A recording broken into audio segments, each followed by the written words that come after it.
हम्म सबसे पहले आप दोनों मुझे ये बताइए कि मैं कौन हूं। जी, माननीय न्यायाधीश, और ये कौन है? मेरा बेटा है अनिकेत। अब आप बताइए कि ये कौन है। जी पिताजी। यानी कि आप दोनों की मानसिक स्थिति बिल्कुल ठीक है। आप दोनों एक दूसरे को बाप बेटा मानकर पहचान रहे हैं। फिर ये क्या है? जी पहले इन्होंने मेरे ऊपर केस किया था, इसलिए जवाब में मुझे भी करना पड़ा। देखिए, मैंने आपको अपने केबिन में इसलिए बुलाया है कि कहीं कल केस शुरू होने के बाद आपकी जग हंसाई ना। क्या कहेंगे लोग जब उन्हें पता लगेगा कि एक बाप ने अपने बेटे से 1000 रुपए महीना खर्चा मांगा है और इसके लिए वो उसे कोर्ट तक घसीट लाया। घसीटना पड़ा सर। अब चाहे जगह सही हो चाहे कुछ, मुझे 1000 रुपये महीना इससे चाहिए ही चाहिए। और वो भी एक किस्त में नहीं, 500 रुपये करके हर 15 दिन में। देखा सर आपने, बात 1000 रुपए की नहीं है, बात है इनकी जिद की। पता नहीं क्यों ये मेरी और मेरी पत्नी की खुशियों के पीछे पड़े हुए हैं। 5 साल हो गए हम अलग हुए, फिर भी ये पीछा नहीं छोड़ रहे हमारा। अच्छा, इसका मतलब है कि ये तुम्हारे साथ नहीं रहते, अलग रहते? जी सर, मैं अपने पुराने फ्लैट में अकेला रहता हूँ और कुछ समय पहले इसने अपना घर बनाया था, तो अपना परिवार लेके ये वहां शिफ्ट हो गया। और 1000 रुपए से आपका घर खर्च चल जाएगा? जी, 22,000 रुपये मेरी पेंशन भी आती है। जब आपकी पेंशन आती है तो फिर घर खर्च क्यों मांग रहे हैं? वही तो सर, इन्हें मौका चाहिए हमें परेशान करने के लिए, और सिर्फ 1000 रुपए के लिए इन्होंने केस कर दिया। वरना क्या कमी है इनके पास? खुद का फ्लैट है, गाड़ी है, नौकर है।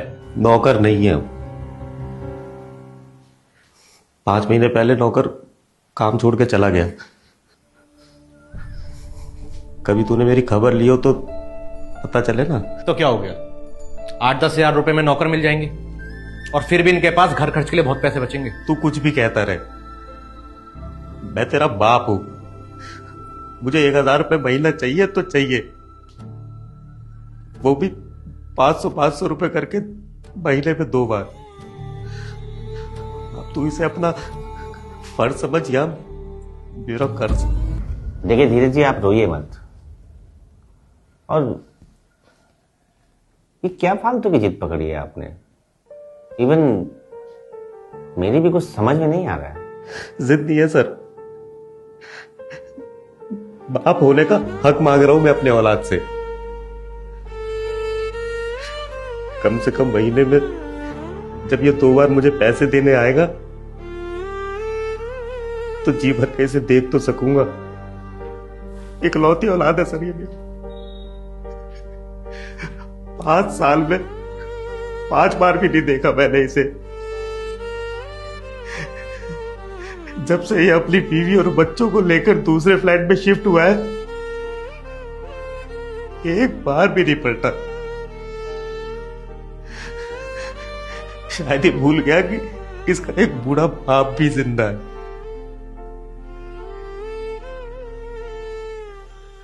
पैसे देने के बहाने कम से कम इसे ये तो खबर रहेगी ना कि उस फ्लैट पे इसका बूढ़ा बाप जिंदा है भी कि मर गया। अभी सर कुछ दिन पहले हमारी बिल्डिंग में एक बुजुर्ग आदमी की बॉडी मिली। पता नहीं कितने महीने से सड़ रही थी। क्यों? क्योंकि उसकी खुद की औलाद और बहू विदेश में रहते हैं। मैं नहीं चाहता सर कि मेरे हालात भी ऐसे हो। इसीलिए 1000 रुपये महीना मुझे अपनी औलाद से चाहिए ही चाहिए। चाहिए।